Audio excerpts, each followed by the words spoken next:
Puji nama Tuhan, Shalom. Shalom. Saat ini kita akan mulaikan ibadah pendalaman Alkitab. Dan sebelum kita mulai ibadah, kita akan angkat satu pujian.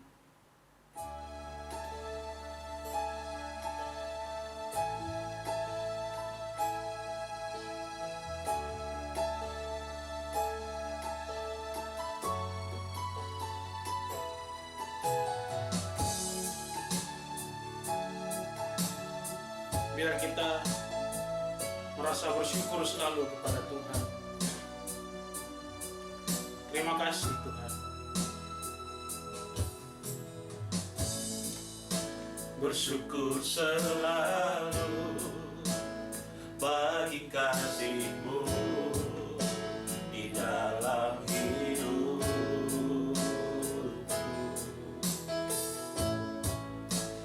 Takkan ku ragu atas rencana-Mu untuk masa depan.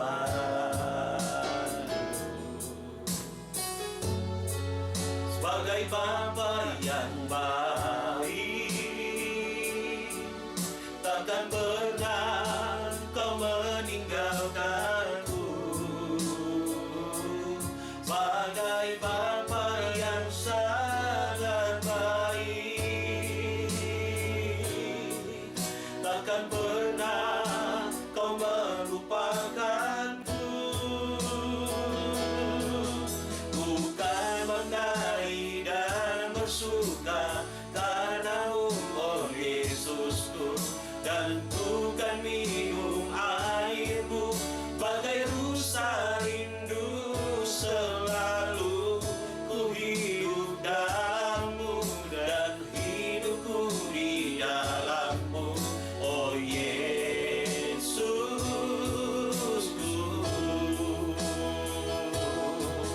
Bukan menari dan bersuka karena-Mu, oh Yesusku, dan bukan minum air-Mu bagai rusa rindu. Selalu ku hidup dalam-Mu dan hidupku di dalam-Mu, oh Yesusku. Kau sangat ku cinta. Kepada hamba yang akan membuka dalam doa pembukaan, persilakan. Umat Tuhan, kita satu dalam doa. Ketipidi milau ketmi ketunai. Kembali kami bertemu dalam hadirat Tuhan melalui ibadah pendalaman Alkitab secara online. Terima kasih buat waktu yang Tuhan beri. Kami akan pergunakan kesempatan sebaik-baiknya untuk bersekutu dalam hadirat Tuhan. Mohon berkat pengudusan dan kelayakan daripada-Mu. Minalau ya kunsai, basuh kami dengan darah-Mu yang suci dan mulia. Oleh kuasa sabda firman, kuasa Roh Kudus-Mu, baik para pelayan-Mu, umat-Mu yang mengikuti ibadah, dikuduskan dan dilayakkan masuk dalam hadirat-Mu, agar kami ketika beribadah dan melayani, kami boleh memberikan yang terbaik bagi-Mu. Seluruh sarana prasarana pendukung, termasuk perangkat dan jaringan yang dipakai terhubung, diberkati oleh Tuhan. Penerangan listrik, bahkan semua alat-alat diberkati dan dikuduskan. Tempat kami beribadah dipagari dengan kuasa darah-Mu. Ganti atmosfer yang lama.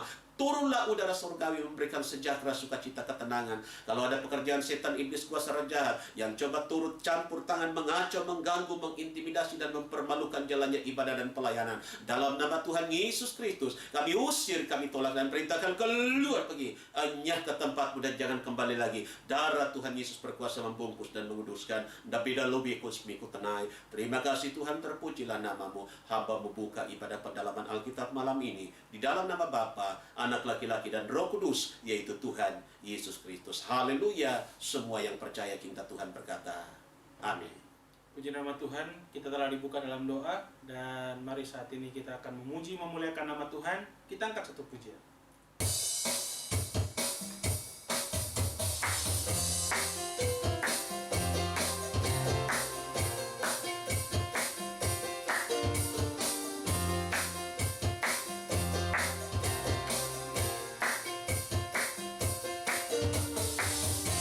Pujilah nama-Mu Tuhan, kuat dan penuh kemuliaan.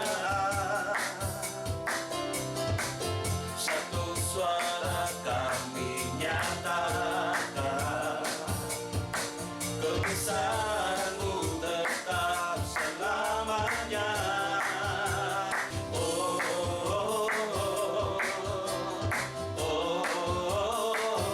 Engkaulah Raja atas dunia yang menghancurkan musuh dan membebaskan jiwa.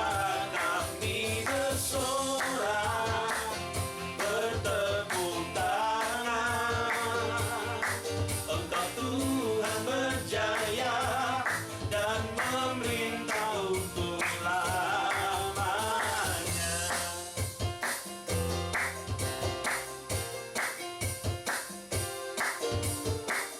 Terpujilah nama-Mu Tuhan, kuat dan penuh kemuliaan. Satu suara kami nyatakan, kebesaran-Mu tetap selamanya.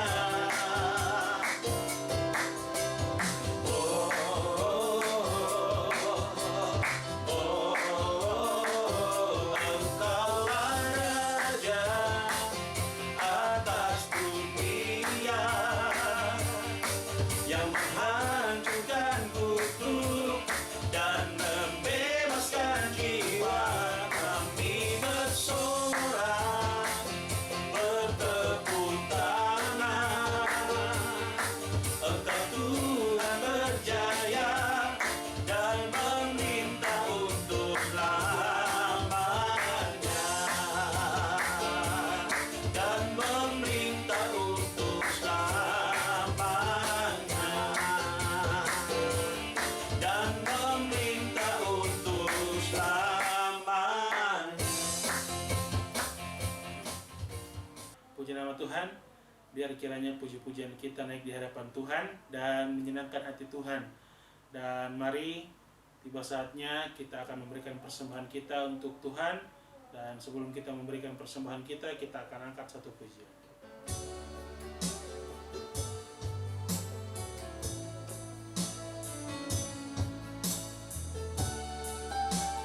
Hidupmu berharga bagi Allah.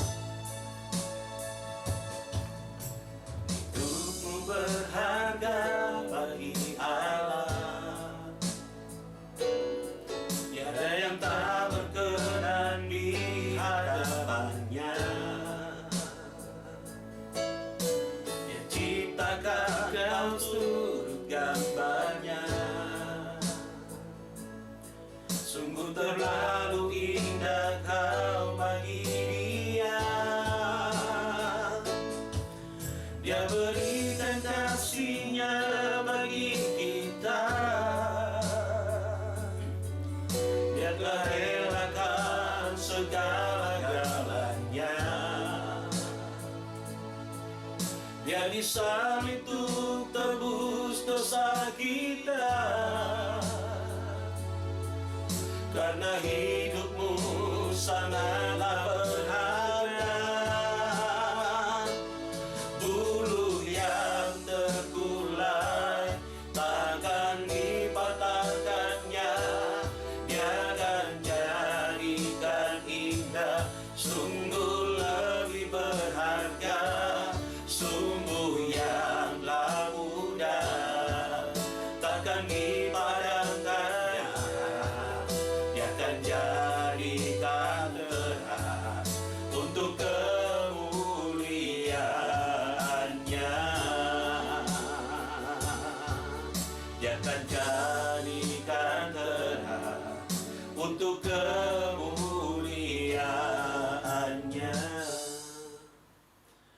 Haleluya, haleluya, naralaikana warhalainaskai. Bapa kami dalam kerajaan surga, saat ini kami mengucap syukur kepadamu Tuhan.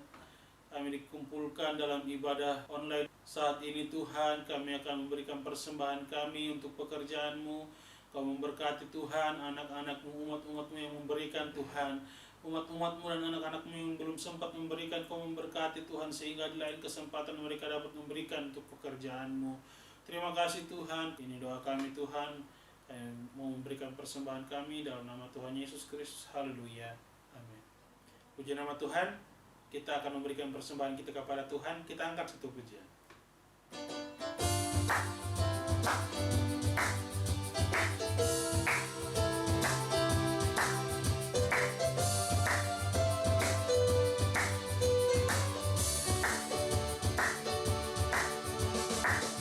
Tiada berkesudahan kasih setiamu Tuhan, lalu baru rahmat-Mu bagiku.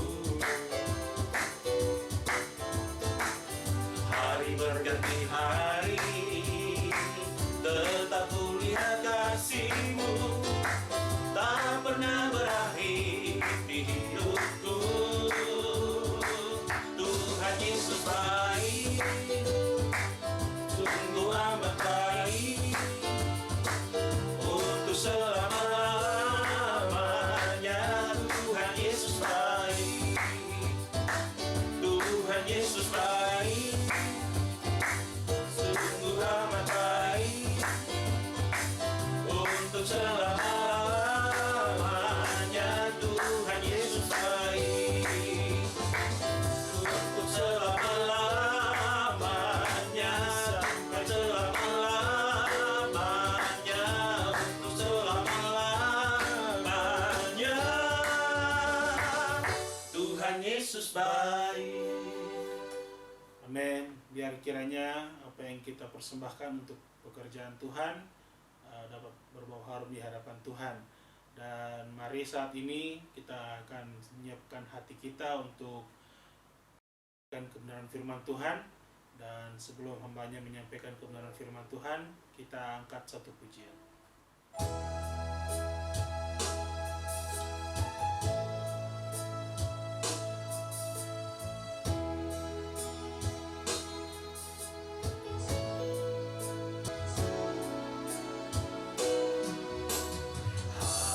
Hanya Kau Tuhan penolongku,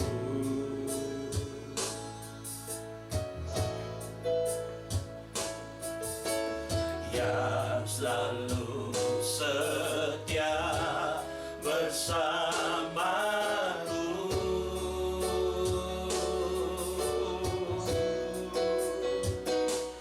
Kasih-Mu yang selalu menolong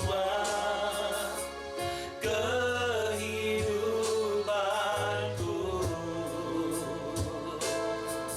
Sungguh ku berserah, sungguh ku percaya, kuasa-Mu terlebih besar, Tuhan-Ku terlebih besar. Tak pernah terlambat janji-Mu ya Tuhan, menolong hidupku. Kuasa-Mu terlebih besar, Tuhan-Ku terlebih besar. Tak pernah terlambat janji-Mu ya Tuhan, pulihkan hidupku. Tak pernah terlambat janji-Mu ya Tuhan, pulihkan hidupku. Kepada hambanya yang akan membawakan kebenaran firman Tuhan, dipersilakan. Umat Tuhan, kita satu dalam doa. Baik dan bila engkau spisu persebedian hai. Kami telah memuji-muji nama-Mu. Kami telah memberikan persembahan untuk menopang pelayanan pekerjaan-Mu. Kami percaya penaburan yang kami beri Tuhan sudah berkati. Saat ini kami rindu mendengarkan firman-Mu, melanjutkan materi mempelajari kitab Wahyu. Urapi hamba-Mu, berkati kami semua. Lalu biar hari ini kami dilawat dan diberkati Tuhan. Pekerjaan iblis kuasa roh jahat yang tidak senang, mengganggu konsentrasi perhatian, menghalang-halangi kami untuk memberikan hati kami dalam, oh Tuhan Yesus, dipersiapkan untuk mendengarkan firman-Mu. Dalam nama Tuhan Yesus kami perintahkan dan tolak keluar lagi. Darah Tuhan Yesus berkuasa. Terima kasih Tuhan, berfirmanlah, karena kami sudah siap membaca, merenungkan, melakukan kebenaran-Mu dalam berkat nama Tuhan Yesus Kristus yang siap dengan firman bersama dengan saya katakan. Amin. Baik, puji Tuhan. Shalom. Senang saya boleh menjumpai saudara lewat channel YouTube ini untuk kembali belajar bersama-sama. Jadi saya yang berdiri menyampaikan firman Tuhan pun, saya pun sedang diajar, diingatkan oleh kebenaran firman Tuhan. Ya, firman Tuhan ini untuk kita semua. Saya ingatkan kita pada pertemuan yang lalu, kita masih ada pada pembahasan seputar Wahyu pasal 3 ayat yang ke-12. Sebab pertemuan yang lalu kita sempat mempelajari 3 hal.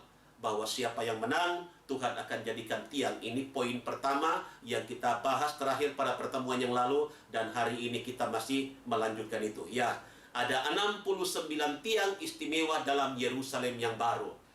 Pertemuan yang lalu kita sudah sempat membahas bahwa masih ada tiang-tiang tambahan. Jadi bukan cuma tiang yang menjadi pagar daripada tabernakel yang berjumlah 10 depan, 10 belakang, kemudian 20 kiri, 20 kanan. Tetapi kita tahu bahwa ada pengertian-pengertian rohani, khususnya tentang tiang-tiang di pintu gerbang, pintu kemah, dan juga tiang yang ada pada pintu tirai.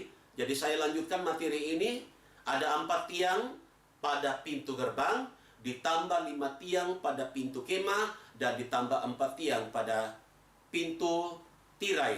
Jadi totalnya ada 13 tiang.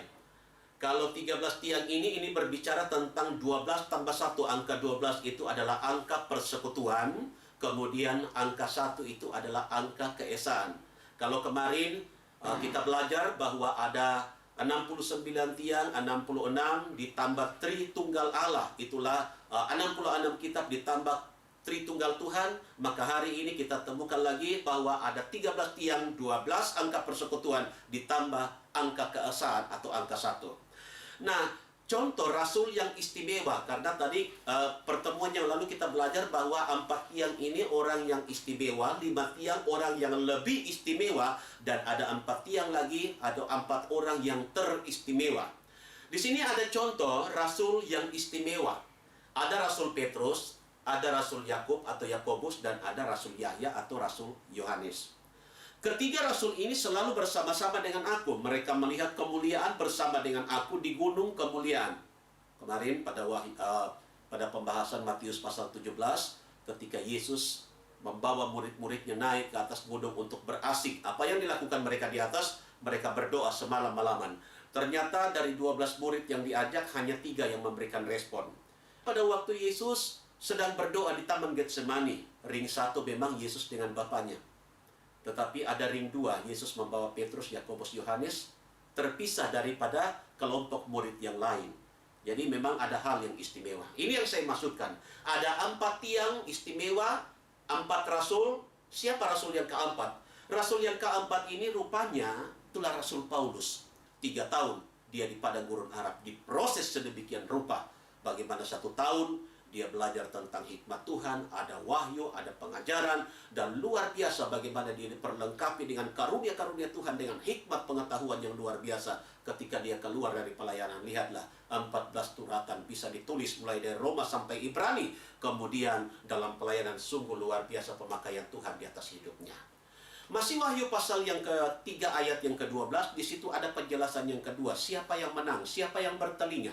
Di situ dikatakan, aku akan menyuratkan kepadanya nama Tuhanku dan nama negeri Tuhanku, yaitu Yerusalem yang baru, yang turun dari sorga daripada Tuhanku. Penjelasannya seperti ini, Bapak Ibu Saudara.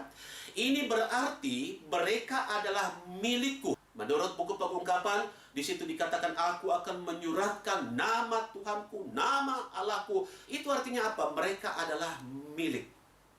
Mereka adalah milikku. Tanda kepemilikan. Saudara tahu salah satunya Roma pasal 8 ayat yang ke-9. Roh Kudus adalah tanda kepemilikan, itu materai Tuhan. Jadi kalau betul-betul kita sudah lahir baru dari air, ditambah lahir baru dari roh, kita adalah milik Tuhan. Kita setia mempraktekkan pengajaran. Tuhan katakan mereka adalah milikmu. Kita adalah miliknya Tuhan. Di sini aku beri kehormatan memakai namaku. Sebagai contoh, tatkala seorang dibaptis pada waktu menerima aku dan dibaptis dengan air, dengan cara selam tentunya seperti yang dilakukan oleh Tuhan Yesus dalam Matius pasal 3, maka saudara akan mendengarkan kalau hamba Tuhan itu mengerti baptisan yang benar, maka hamba Tuhan itu akan mengucapkan kalimat ini, aku membaptiskan engkau di dalam nama Bapa, Anak laki-laki dan Roh Kudus. Tidak stop sampai di situ, tetapi harus di dalam nama Tuhan Yesus Kristus. Lalu kita tahu bahwa pada waktu penyebutan nama di dalam nama Tuhan Yesus Kristus itu artinya nama daripada oknum-oknum tersebut itu dimateraikan atas kehidupan kita. Jadi sekaligus lewat channel ini saat ini kita belajar kebenaran firman Tuhan. Ada Bapak Ibu Saudara yang mengikuti ibadah yang baptisannya betul sudah diselamkan tetapi belum pakai nama Tuhan Yesus.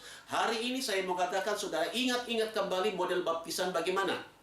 Kalau hanya dibaptis apalagi tidak cara diselamkan, mohon maaf, ada banyak konsep-konsep yang dilakukan oleh berbagai denominasi gereja karena mereka menganggap itu hanya simbol. No. Roma pasal 6.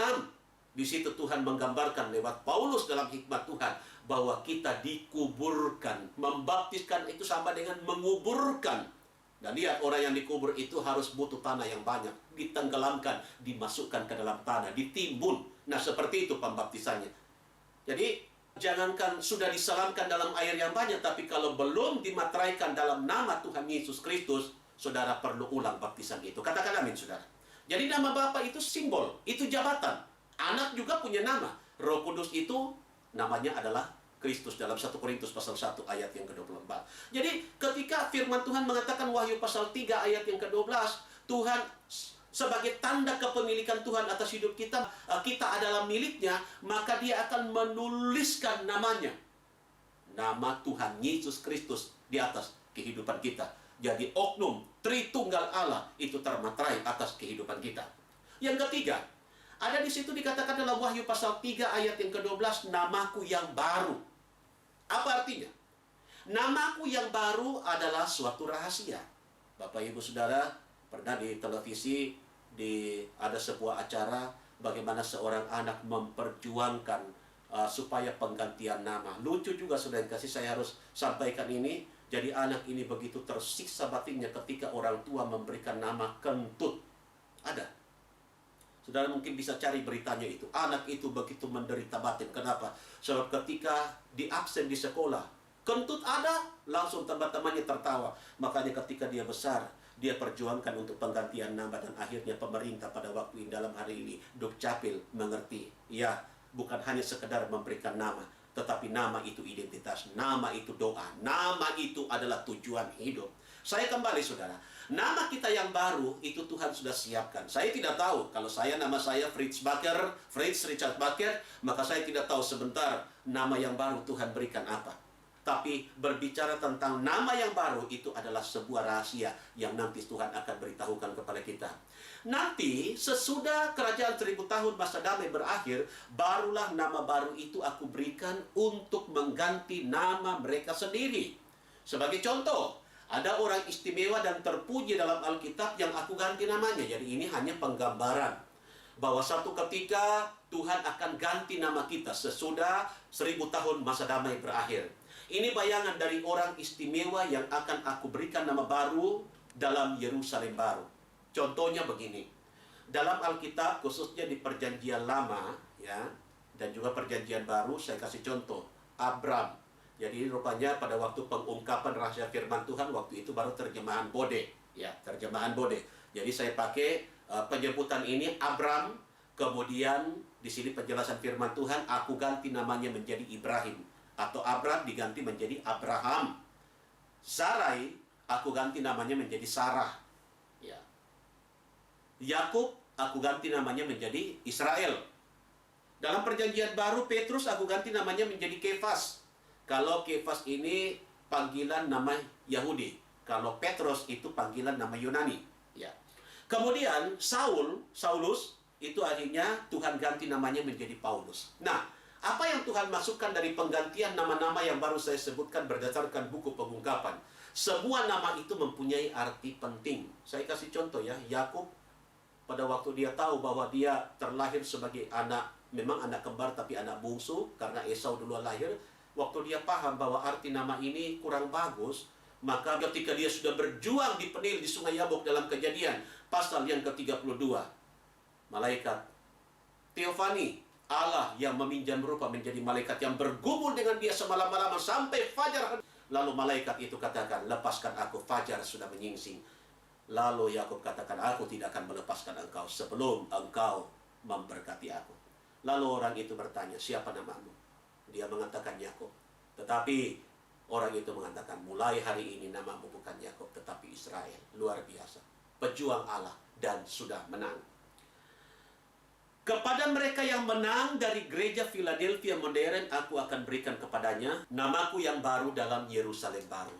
Jadi siap-siap saja, nanti satu ketika Tuhan akan memberikan nama baru bagi kehidupan kita. Wahyu pasal 3 ayat yang ke-13, saya lanjutkan materi ini. Demikian bunyi firman Tuhan, terjemahan Bode. Barang siapa yang bertelinga, hendaklah ia mendengar kata Roh itu kepada sidang jemaat. Teguran atau peringatan ini, jadi kalimat yang disebutkan barang siapa bertelinga hendaklah ia mendengar kata Roh itu kepada sidang jemaat. Saya coba hubungkan Wahyu pasal 3 ayat 11. Pegang teguh-teguh apa yang ada padamu, supaya jangan seorang pun mengambil mahkotamu. Peringatan ini serius, karena langsung berurusan dengan apakah mahkota itu masih ada pada kita atau dipindahkan kepada yang lain. Makanya penjelasannya seperti ini. Teguran atau peringatan ini bukan saja ditujukan kepada sidang Philadelphia saja, tapi untuk seluruh sidang. Masih ingat saudara?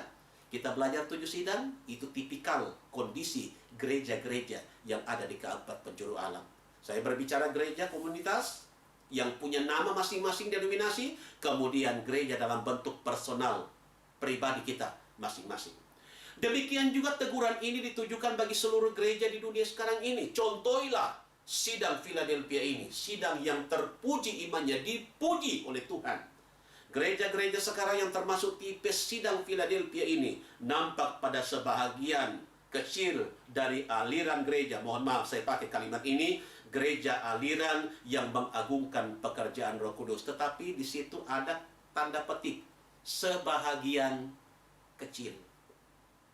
Kalau saudara lihat gereja-gereja yang beraliran mengagungkan pekerjaan Roh Kudus, begitu banyak sekarang merek-mereknya. Dan itu fakta yang ada di dalam firman Tuhan mengatakan begini, yang masuk dalam kategori sidang jemaat Philadelphia modern hanya sebahagian kecil. Ini artinya apa? Masih lebih banyak yang belum dilihat oleh Tuhan sebagai sidang Philadelphia. Untuk itu saudara yang mengikuti ibadah ini, sampaikan kepada pemimpinmu materi-materi ini, bahwa apakah komunitas kita, apakah di tempat kita berjemaat sudah masuk dalam kategori jemaat Philadelphia atau belum. Karena Tuhan bilang masih sebahagian kecil. Kita akan masuk pada kunjungan Tuhan kepada jemaat yang ketujuh yang ada di Asia Kecil. Itulah nasihat untuk sidang jemaat yang ada di Laodikia, jemaat Laodikia. Wahyu pasal 3 ayat 14 sampai ayat yang ke-22. Laodikia artinya demokrasi. Ada makna-makna secara rohani dari arti Laodikia, demokrasi, sesuai dengan padanan kebenaran firman Tuhan. Kita akan melihat sebentar itu. Saya baca dulu Wahyu pasal 3 ayat 14 mulai sampai ayat 22, karena tadi dijelaskan ini penjelasan kunjungan Tuhan, apa yang terjadi, apa yang menjadi maunya Tuhan, bagaimana kondisi sidang yang ada di Laodikia. Wahyu pasal 3 ayat 14, terjemahan Bode. Demikian bunyi firman Tuhan. Suratkanlah kepada malaikat sidang di Laodikia seperti yang demikian. Inilah sabda daripada Dia yang bernama Amin, yaitu saksi yang setiawan dan benar, awal segala kejadian Allah. Penjelasannya seperti ini. Sabda daripada Dia yang bernama Amin, yaitu saksi yang setiawan dan benar, awal dari segala kejadian Allah. Ini berbicara bahwa segala sesuatu yang belum berlaku, aku sudah mengetahuinya. Kalau penjelasannya begini, segala sesuatu yang belum berlaku, aku sudah mengetahuinya, itu artinya kita diingatkan bahwa Tuhan itu adalah oknum yang kekal. Dia berada dalam kekekalan yang tidak masuk dalam perhitungan waktu. Apa yang sudah sedang dan akan terjadi itu diketahui. Dia zat yang kekal dari kekal. Makanya apa yang sudah sedang, apalagi belum terjadi di era kita, Tuhan sudah mengetahuinya. Sidang Laodikia ini adalah sidang yang terkaya dari sidang-sidang yang lain. Jadi ada 7 sidang di Asia Kecil. Jadi 7 sidang ini Tuhan melihat bahwa sidang Laodikia ini sidang yang paling kaya. Cuma sayangnya bukan kaya rohani, tetapi kaya jasmani. Nah, saya harus hati-hati memberikan penjelasan. Jadi sambil membaca buku pengungkapan, saya harus juga bijaksana memberikan penjelasan. Supaya jangan sampai nanti ada yang salah mengerti. Oh, kalau begitu iring Tuhan tidak boleh kaya. Siapa bilang, saudara? Di Alkitab ada banyak orang-orang kaya. Abraham waktu keluar dari Ur Kasdim, dia sebagai seorang yang kaya. Dan ketika dia melangkah, semakin Tuhan perkayakan. Yakub juga. Bagaimana orang-orang, wanita-wanita yang melayani pekerjaan Tuhan, yang menopang pekerjaan Tuhan pada zaman Paulus, pada zaman Rasul, mereka adalah orang-orang kaya. Jadi kaya dalam hal apa? Tidak salah kaya dalam hal jasmani, tetapi juga kaya dalam hal rohani. Yang masalah kalau orang hanya fokus mengejar kekayaan jasmani, tetapi mengabaikan kekayaan rohani. Itu maksudnya. Jadi ini bertentangan dengan jemaat Smyrna. Masih ingat sudah yang kasih pada awal-awal pertemuan kita ketika pelayanan di channel YouTube ini dibuka, kita sampai pada kunjungan Tuhan dalam Wahyu pasal 2, khusus untuk jemaat yang kedua, itulah jemaat Smyrna. Kalau jemaat Smyrna ini kaya rohani tetapi miskin jasmani. Kalau jemaat Laodikia kaya jasmani tetapi miskin rohani. Jadi memang harus ada perimbangan. Makanya doa Salomo pernah dalam hikmatnya dikatakan, jangan beri aku terlalu kaya. Kalau saya pakai istilah sekarang, biar yang sedang-sedang saja Tuhan. Maksudnya seperti itu, ada perimbangan. Jadi hidup yang menemukan titik keseimbangan. Saya mengatakan titik keseimbangan itu apa? Ada pada hidup dalam Yesus Kristus. Jadi kalau orang condong kepada satu hal, contohnya ya, jemaat Smyrna ini hanya membandingkan saja. Orang terlalu mengurus hal-hal rohani saja, mengabaikan kebutuhan hidup. Saya mau sampaikan, ada tanggung jawab kita.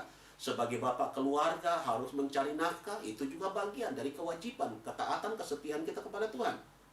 Jemaat Smyrna urus yang rohani-rohani, mengabaikan kewajiban yang lain.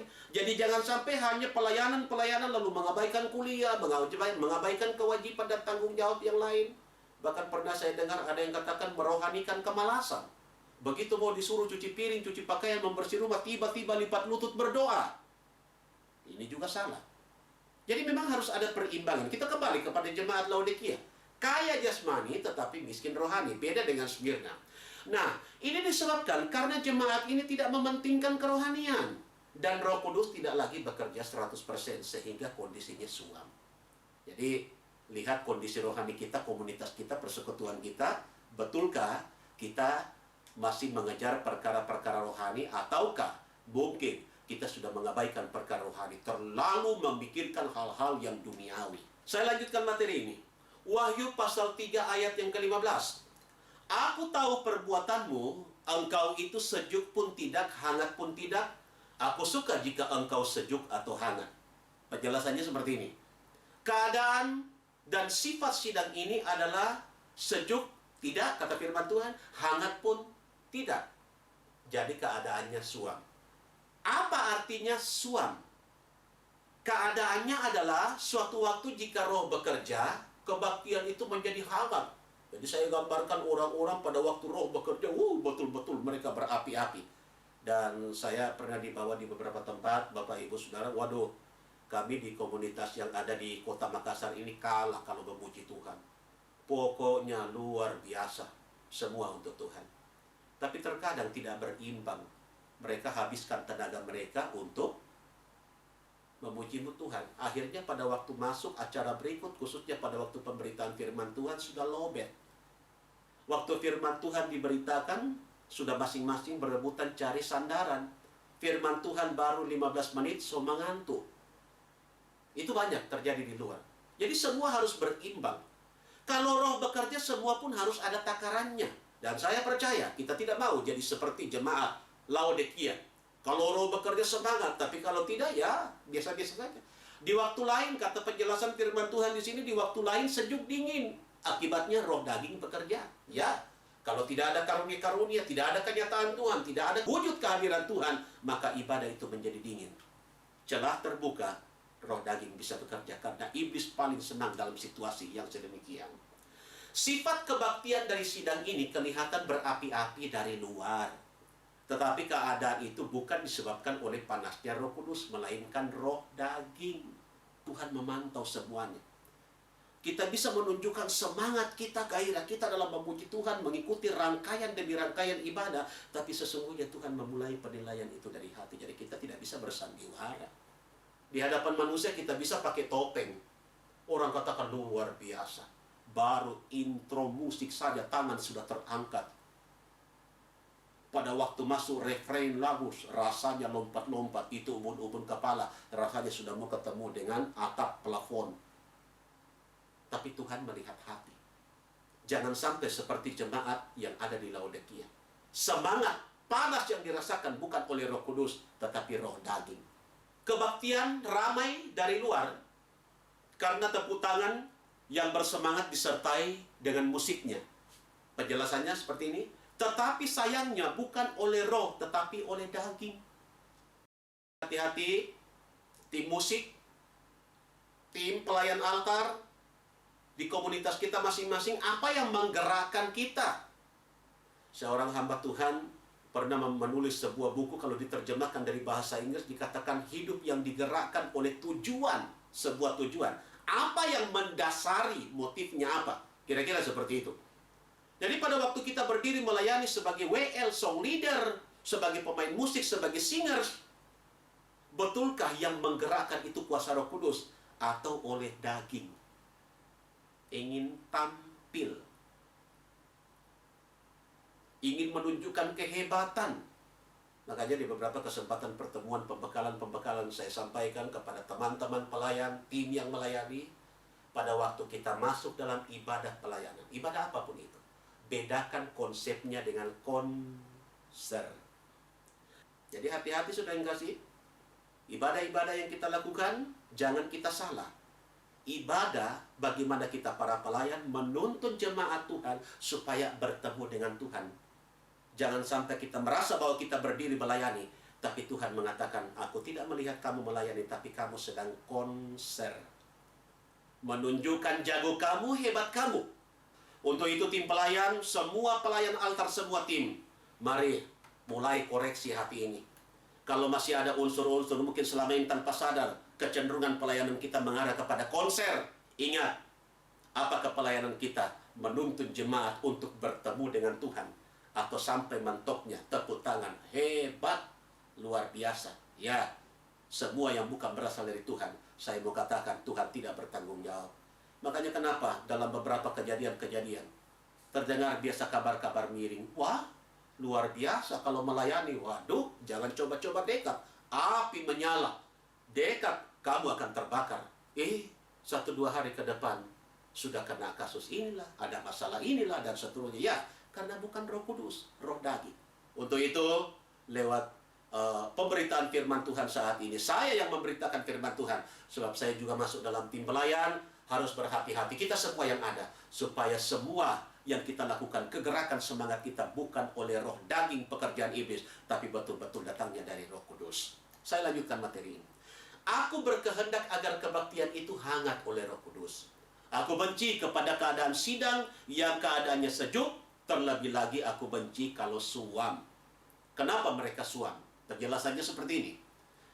Karena mereka mengharapkan kepada kekayaan mereka lebih daripada Roh Kudus. Ada kan biasa orang-orang katakan begini, ketika ikut seminar, pembekalan-pembekalan, dia katakan, itu tidak perlu. Ya, itu tidak perlu. Kami banyak uang. Uang bisa menggerakkan banyak hal. Uang bisa menyelesaikan. Tapi hari ini tolong dengar. Memang dunia katakan uang bisa menggerakkan banyak hal. Uang bisa menyelesaikan banyak hal. Tapi saya mau katakan uang bukan segala-galanya. Justru karena uang, terkadang itu akar dari segala kejahatan. Jadi berkat yang Tuhan beri, makanya di awal pembahasan tentang kitab Wahyu pasal 3, Jemaat Laodikia, saya katakan saya harus berhati-hati. Menjelaskan sedikit demi sedikit supaya kita paham bahwa uang, harta benda itu tidak salah. Tetapi bagaimana sikap kita, bagaimana sistem pengelolaan, bagaimana kondisi rohani kita, bagaimana cara kita memanage sebuah kegiatan. Seperti yang saya katakan, antara bertemu dengan Tuhan dengan konser. Saya mau katakan, mari kita berdoa, kita duduk, kita anggarkan baik-baik, kita berdoa supaya semua yang kita kerjakan pada akhirnya Tuhan melihat bahwa tidak seperti kondisi jemaat Laodikia yang kondisi rohaninya lau-lau, kadang panas, kadang dingin, tidak punya pendirian, tetapi sekali dia panas betul-betul panas oleh api Roh Kudus. Mereka merasa megah dengan perkara-perkara jasmani. Barangkali ada yang berbangga karena semua peralatan serba canggih. Ya.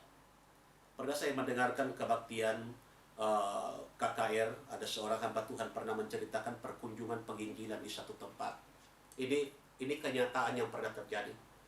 Tidak ada listrik dan memang menempuh perjalanan yang cukup jauh. Tim yang melayani pada waktu itu yang saya dengar hanya bawa gitar akustik biasa, kemudian ada bawa tamburin, bukan yang rebana itu ya, yang pakai kerincing.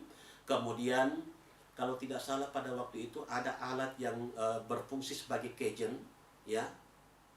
Dan mereka memuji Tuhan, tidak ada pengeras suara pada waktu itu. Tapi ketika mereka betul-betul masuk dalam hadirat Tuhan, melayani pekerjaan Tuhan, pemimpin pujiannya hidup berkenan kepada Tuhan, ada kehadiran Roh Kudus pada waktu itu. Ketika tim musik dalam alat yang sederhana itu mulai memuji-muji Tuhan, saudara percaya atau tidak? Orang yang ada di kampung itu mendengar ada konser yang luar biasa, menarik perhatian. Orang cari tahu di mana tempatnya.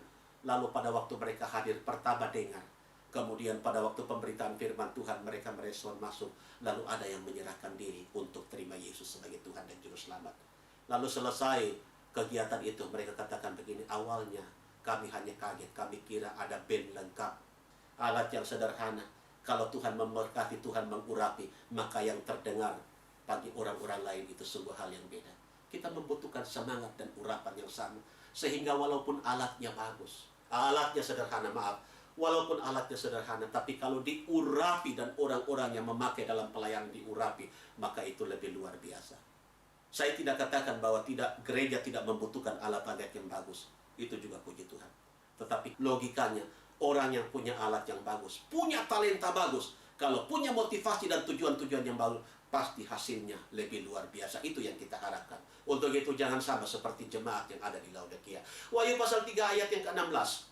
Oleh sebab engkau begitu suam, hangat pun tidak, sejuk pun tidak, maka aku hendak meludahkan engkau dari dalam mulutku. Penjelasannya seperti ini. Keadaan sidang ini benar-benar suam. Karena itu aku benci. Sebab itu aku tegur agar keadaan kesuaman itu segera diakhiri atau insaf. Kalau tidak sadar, aku akan membuangkan sidang ini. Tadi bahasa yang dipakai, aku hendak meludahkan. Mohon maaf, seperti kita membuang ludah. Sesuatu yang dibuang yang tidak berharga. Makanya Tuhan bilang, aku suka kalau engkau panas. Lebih bagus panas sekalian. Kalau dingin-dingin. Jadi Tuhan butuh pendirian. Tentunya Tuhan tidak mau semua jadi dingin, akhirnya dilempar dalam api neraka. Tapi Tuhan mau sebuah pendirian. Kalau panas, ya panas oleh urapan Roh Kudus. Jadi jangan seperti, mohon maaf, seperti ludah yang tidak berharga yang harus dibuang. Makanya Tuhan cinta sidang ini. Sebab itu penjelasannya, aku tegur supaya bertobat. Sebab aku adalah Allah yang panjang sabar dan penuh kasih. Ya, Tuhan kita adalah Tuhan yang maha sabar. Mana buktinya? Mungkin ada banyak kesalahan-kesalahan yang sadar atau tidak sadar kita lakukan dalam perjalanan kehidupan ini.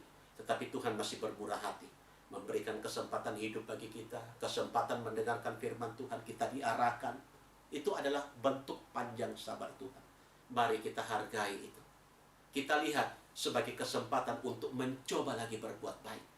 Kalau kemarin-kemarin, bahkan sampai sebelum kita masuk dalam ibadah, kita mencoba dan gagal, maka hari ini setelah kita diarahkan oleh kebenaran firman Tuhan tentang motif dan tujuan yang benar, maka tidak ada salahnya kita coba lagi sesuai dengan aturan-aturan yang Tuhan mau. Saya percaya kalau kita tunjukkan itu, maka hati Tuhan disenangkan. Bagian akhir Wahyu pasal 3 ayat yang ke-17.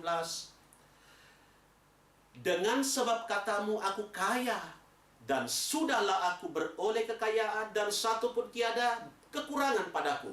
Padahal tiada engkau mengetahui bahwa engkaulah orang malang, dan tiada terkasihankan, dan miskin, dan buta, dan bertelanjang. Saudara, kalau perhatikan Wahyu pasal 3 ayat yang ke-17, Di situ ada beberapa kombinasi teguran Tuhan, dan ini saling melengkapi tentang kondisi jemaat yang ada di Laodikia. Pernyataan sidang jemaat ini bahwa mereka sidang yang kaya jasmani, sebab itu mereka merasa bangga diri. Beda ya, bermegah dalam Tuhan dengan bangga diri. Kalau bangga diri itu merasa bahwa semua pencapaian, semua yang kita dapatkan layak kita banggakan oleh karena kita. Padahal kita tahu apakah yang ada pada kita yang bukan berasal dari Tuhan. Jadi kalau kita dititipi sesuatu, ingat itu amanah, itu pinjaman. Harus dipertanggungjawabkan, dikelola sebaik-baiknya, diberdayakan. Saya lanjutkan materi ini. Sidang ini kaya dalam 3 perkara, yaitu yang pertama, kaya emas, kaya salf, dan kaya pakaian wool. Karena mereka kaya dalam 3 perkara ini, mereka jadi lupa bahwa dengan kekayaan jasmani mereka tidak perlu sombong. Sebab kekayaan jasmani bukan ukuran keselamatan. Perhatikan firmanku dalam Matius pasal 19 ayat 23 sampai 24. Di situ nanti saudara baca bahwa kekayaan itu tidak menjamin urusan keselamatan kita. Ya, kekayaan itu bisa kita pakai untuk menopang, tetapi tidak merubah kualitas dan karakter kita. Untuk itu, mari jangan kita lupa diri.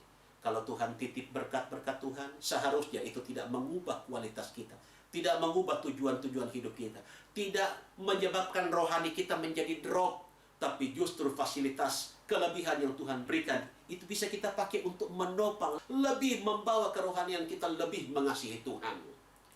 Dalam pandanganku, sidang ini sangat malang dalam beberapa hal, yakni ini bagian-bagian akhir, tiada terkasihan. Karena bukan kekayaan jasmani yang selamatkan seseorang. Perhatikan firmanku Markus pasal 8 ayat 36. Karena apakah untungnya kepada seseorang jikalau ia beroleh segenap dunia ini tetapi jiwanya binasa. Jadi ayat ini mengingatkan apa gunanya semua pencapaian perolehan kalau jiwanya binasa. Kemarin pada waktu doa puasa di tempat kami melayani, firman Tuhan mengingatkan tentang seorang kaya. Ada padamu harta yang berlimpah. Aku akan merombak lumbung-lumbung. Aku akan mengumpulkan. Aku akan membuat ini dan itu. Lalu aku akan berkata kepada jiwaku, hai jiwaku, bersenang-senanglah. Sebab ada padamu begitu banyak harta. Belum selesai ngomong. Mungkin masih ada kalimat lanjut untuk menunjukkan kebanggaannya, pencapaiannya. Tiba-tiba dalam perumpamaan itu terdengar suara, malam ini juga, hai bodoh, nyawamu dituntut daripadamu. Lalu harta yang kau kumpulkan selama ini menjadi milik siapa? Mari, apa yang kita kumpulkan, keberhasilan pencapaian kita, kiranya tidak merubah kualitas hubungan kita dengan Tuhan.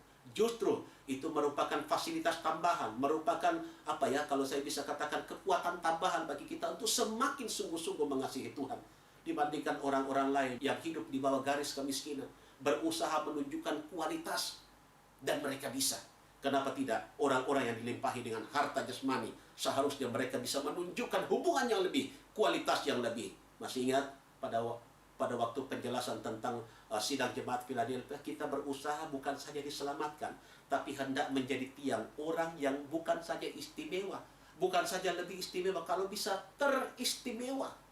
Ya, karena semua yang kita kerjakan layak diperhitungkan oleh Tuhan.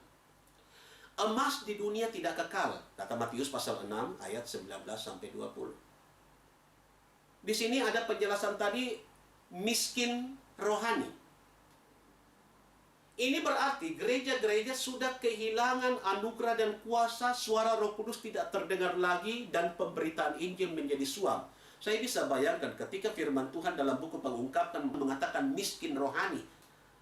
Gereja-gereja, komunitas atau kehidupan kita sudah kehilangan anugerah Roh Kudus, kehilangan kuasa, suara Tuhan tidak terdengar lagi, pemberitaan Injil menjadi suap. Apalagi yang bisa dibanggakan dari hubungan kita dengan Tuhan. Itu sebabnya umat Tuhan, bangkitlah.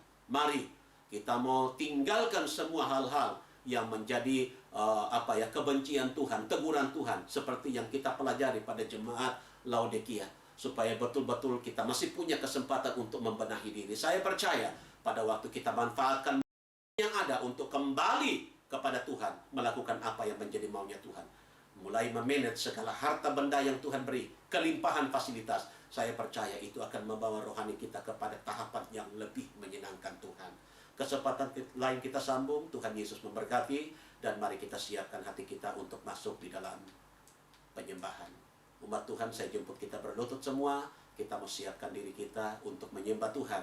Kita mau angkat satu pujian dan mengulang kembali. Saudara yang rindu penuh dengan Roh Kudus, menyerah sungguh-sungguh sebentar dalam penyembahan, sebutkan haleluya.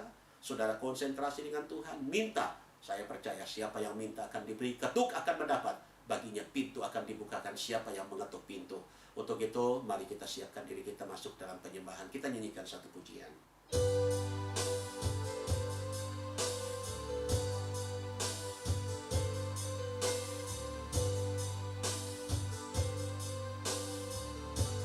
Kau sungguh indah, kau sungguh indah, tiada taranya. Sungguh menakjubkan, sungguh menakjubkan. Sungguh ajaib untuk dimengerti, sungguh ajaib untuk dimengerti. Lebih dari semua yang ada, hikmatmu, hikmatmu tiada terselami. Kasihmu dalam tak terduga. Kau sungguh indah, tiada taranya, mulia, mulia dan berkuasa. Ku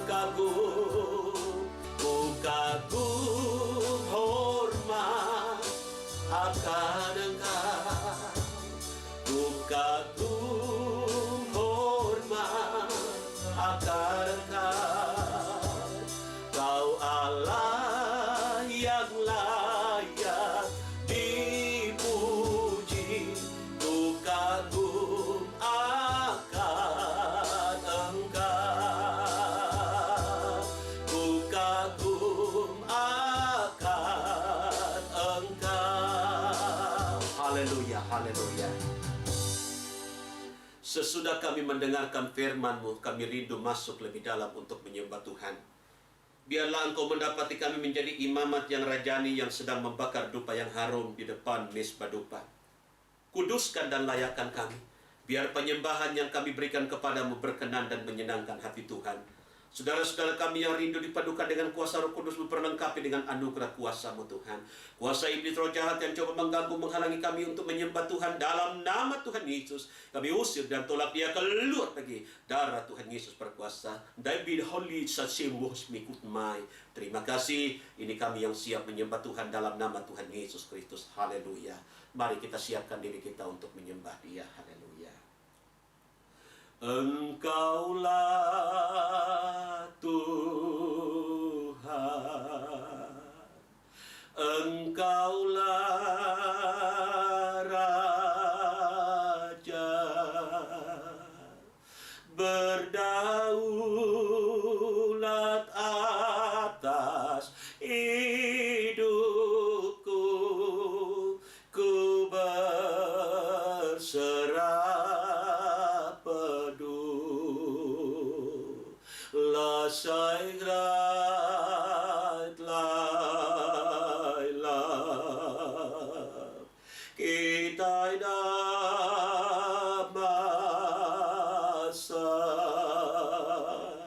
roligam sanat lat ioram kisat nayam dilai. Dapat alaman duka pa indah hulay ang samsamanekon lay. Irdilito na mamakunsan inalapan mayukon apidasir. Dolo na nawala-walang kunsay naman abayo bato naman. Kareta tanabaton ibedihapon ni bato sing sana mahulay ang mangkunyay. Haleluya, haleluya. Alaya kante ni asin ho nila madumidukong menusyay. Haleluya, tumanahubli hato niyay. Ari halikon san sadami na labatanay. Wakatan haplay manahutan ibikon sadamili kun ayana.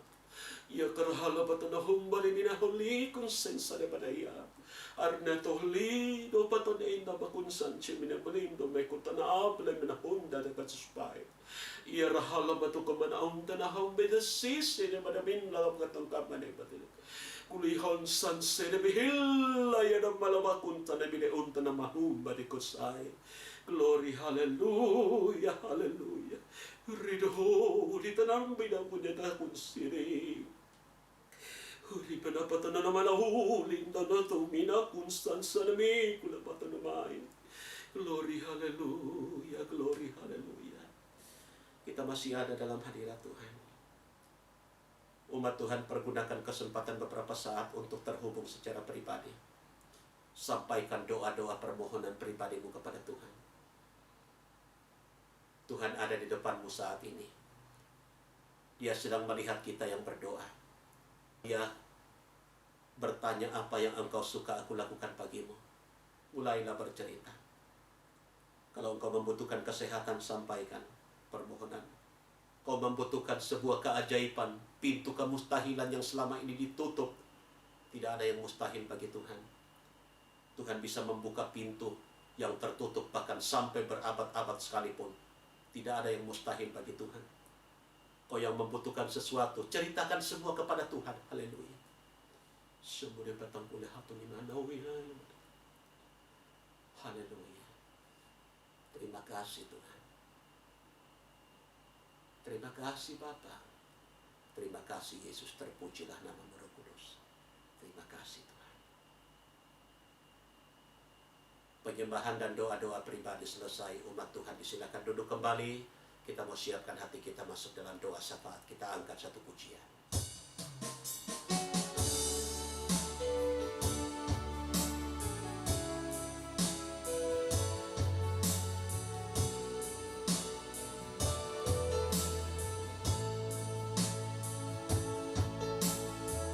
Terkadang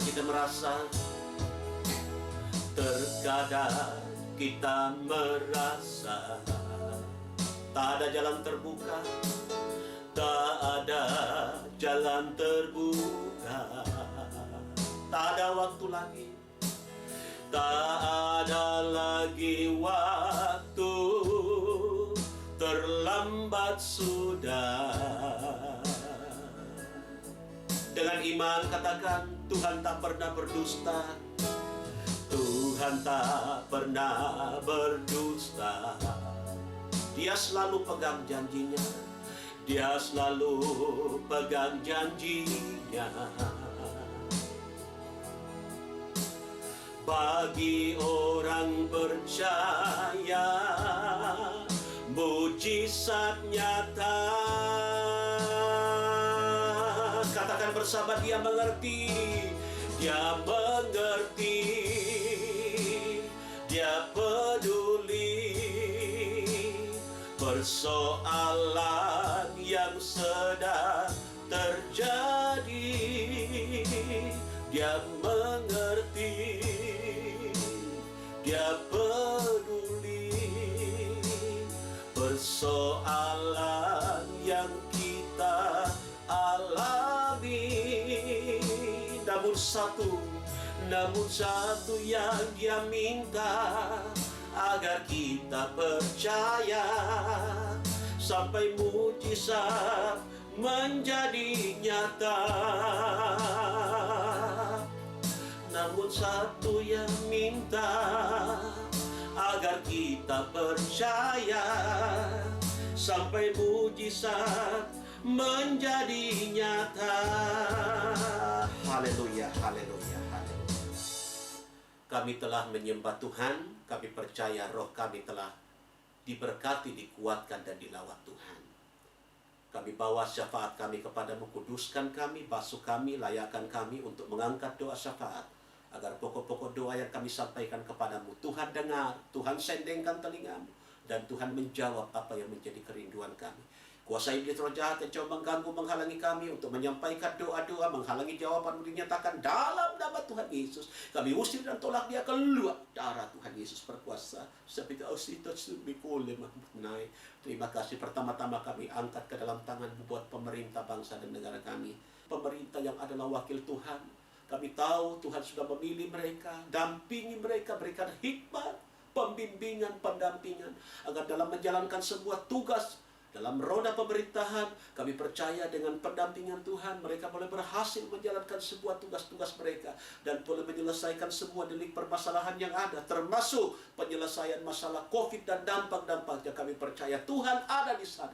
Tuhan memberkati pemerintah kami, berkati presiden kami Tuhan, Bapak Jokowi, bersama dengan Tuhan, Bapak Maruf Amin, Kabinet Indonesia Maju, jajaran pemerintahan di setiap tingkatan dari pusat sampai ke pelosok, semua dapat bersinergi, bekerja bersama-sama, sehingga bangsa, daerah, kota kami, tempat kami Tuhan, semua aman dan baik-baik saja. Kami percaya kalau yang jasmani dipulihkan, maka yang rohani akan mengikut setelah itu. Kami berdoa buat pelayanan pekerjaan di keempat penjuru alam, berkatilah semua pelayanan misi, para utusan Injil, para hamba-hambamu, tenaga-tenaga relawan yang diutus dalam pelayanan pekabaran-Mu Tuhan, dalam bentuk apa saja. Tuhan memberkati mereka, dampingi mereka, kuatkan dan lindungi, karuniakan kesehatan, cukupi semua keperluan kebutuhan mereka dalam era sekarang melalui pandemi COVID yang mendunia. Kami percaya bahwa Tuhan sedang bekerja membuka pintu-pintu penginjilan sehingga orang dapat mengenal kasih karunia, orang dapat mengenal keselamatan. Terima kasih banyak Tuhan, terpujilah nama-Mu Tuhan. Buat saudara-saudara kami yang mengikuti ibadah live, Bapa, dalam nama Tuhan Yesus berkatilah mereka masing-masing, hidup nikah mereka, rumah tangga mereka, keluarga, suami, istri, anak-anak, bahkan rumpun keluarga diberkati, dilindungi mereka senantiasa. Usaha pekerjaan, mata pencaharian, Tuhan lindungi. Tuhan anak-anak dalam pendidikan, Tuhan buat berhasil. Tuhan, kami percaya bahwa di dalam Tuhan Yesus kami bukan saja mendapatkan keselamatan, tapi emas perak Tuhan punya, langit bumi Tuhan yang ciptakan, semua yang menjadi keperluan kebutuhan buat anak-anak kami untuk hari-hari hidup kami. Kami percaya Tuhan sudah siapkan semuanya. Kalau ada yang sakit, Tuhan sembuhkan, yang lemah kuatkan, yang susah hibur, yang jatuh diangkat. Dalam peperangan iman diberikan kemenangan dan sukacita. Terpujilah nama-Mu Tuhan. Banyak hal yang perlu kami doakan, tapi sebelum terlontar dari bibir mulut kami yang penuh dengan keterbatasan, Tuhan sudah mengetahui. Kami alaskan doa kami, terima jawaban iman dalam nama Tuhan Yesus Kristus. Haleluya. Amin. Baik, dan kita akan tutup ibadah pendalaman Alkitab untuk malam ini. Saya jemput kita berdiri semua dan kita menyanyikan satu pujian.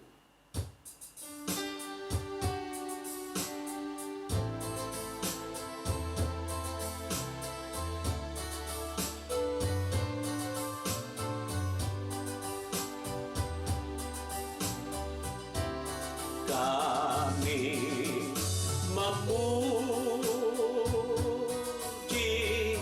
memuji kebesaran-Mu,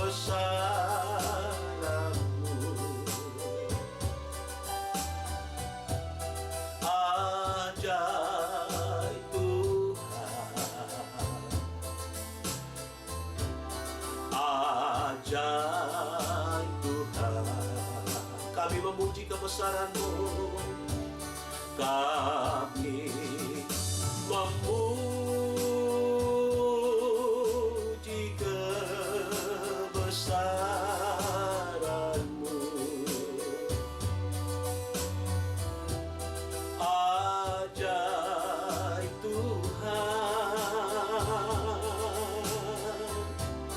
ajaib Tuhan, ajaib Tuhan, ajaib Tuhan.